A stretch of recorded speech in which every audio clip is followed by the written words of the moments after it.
नगर निगम के चुनाव पास आने वाले थे। पूरे कानपुर शहर में टिकट को लेकर मारामारी शुरू थी, लेकिन सबसे ज्यादा चर्चा में वार्ड नंबर 40 की सीट थी। वो इसलिए क्योंकि इस बार वहाँ की सीट महिला के लिए आरक्षित थी। अब सवाल ये था कि चुनाव लड़ेगा कौन। इससे पहले ठाकुर साहब वहाँ से पार्षद थे और इस बार उन्होंने अपनी पत्नी सीमा ठाकुर को टिकट दिलवाई और ठाकुर साहब की शान के कारण सीमा जी ने 20,000 वोटों से चुनाव जीत लिया। अरे बधाई हो सीमा भाभी, अब तो आप वार्ड की पार्षद बन गई हैं।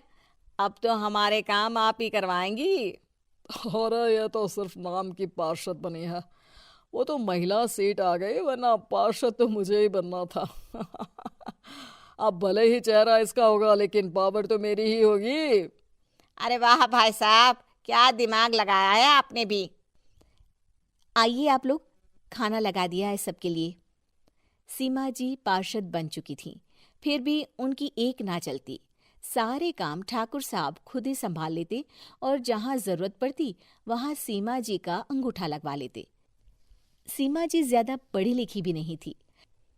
एक दिन ठाकुर साहब और सीमा एक प्रोग्राम में जाते हैं। अरे ठाकुर साहब, आप आ गए। ओहो, पार्षद मैडम भी आ गई हैं। स्वागत है आप दोनों का।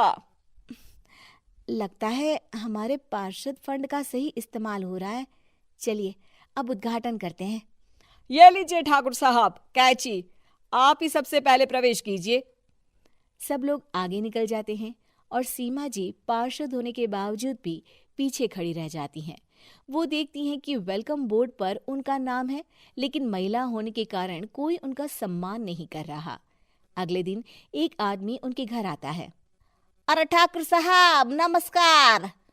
कल ना हम नोटिस किए कि हमारा घर तो अवैध है और नगर निगम वाले उसे तोड़ने आ रहे हैं। अरे कुछ कीजिए ना ठाकुर साहब। देखो भाई, मैं तो ज्यादा कुछ कर नहीं सकता, पर अगर तुम सबकी जेब गर्म कर दो तो कुछ हो सकता है। कुल मिलाकर 4 लाख लगेंगे। अरे 4 लाख ठाकुर साहब? अरे भाई, मैं अपने लिए नहीं मांग रहा हूँ। दरोगा है, इंजीनियर बाबू है, बड़े साहब है, सबको देना पड़ता है ना थोड़ा थोड़ा। बोलो है मंजूर? तभी वहां अचानक सीमा जी आ जाती हैं। अरे ये आप क्या कर रहे हैं? पहले इन्हीं लोगों से तो आपने वोट मांगे, अब इनसे ही पैसे ले रहे हो।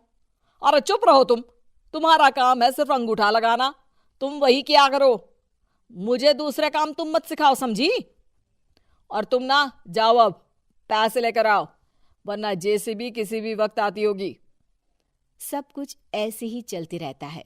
एक दिन सीमा जी और ठाकुर साहब को एक लोकल मीटिंग में बुलाया जाता है। वहां पर कई और अधिकारी लोग भी मौजूद रहते हैं। अब मैं चाहूंगा कि ठाकुर साहब हमारे बीच 2 शब्द कहें। मेरे प्यारे भाइयों और बहनों, आज मेरा सौभाग्य है कि मैं आप सबकी सेवा दिन रात कर पा रहा हूँ। आपने मेरी पत्नी को भारी मतों से जिताया है, इसलिए मैं आप सभी का शुक्रगुजार हूँ। मैं आप सबसे वादा करता हूँ कि हमेशा की तरह हमारे वार्ड में किसी को कोई तकलीफ नहीं आने दूंगा। सभी लोग तालियां बजाने लगते हैं। अब मैं माननीय पार्षद मैडम को स्टेज पे बुलाना चाहूंगा। अपने नाम को बुलाया सुनकर सीमा जी एकदम चौंक जाती हैं। उन्हें बिल्कुल उम्मीद नहीं थी कि इतनी बड़ी जगह उन्हें मंच पर बुलाया जाएगा। जैसे तैसे वो मंच पर चढ़ती हैं। ऊपर जाते ही सीमा जी को सारी पुरानी बातें याद आ जाती हैं कि किस तरह उनके पति उन्हें कभी भी आगे बढ़ने नहीं देते और उनके नाम से गलत काम करते हैं। वो बोलने लगती हैं, मैं आपके वार्ड की पार्षद सीमा हूँ।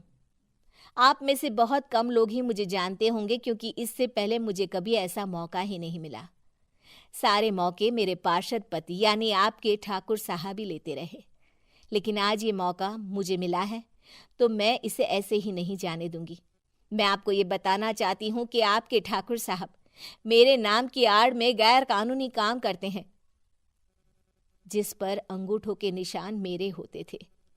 इसीलिए मैं अपनी गलती मानती हूँ और आज अपने पद से इस्तीफा देती हूँ, ताकि आगे से कोई गलत काम ना हो पाए।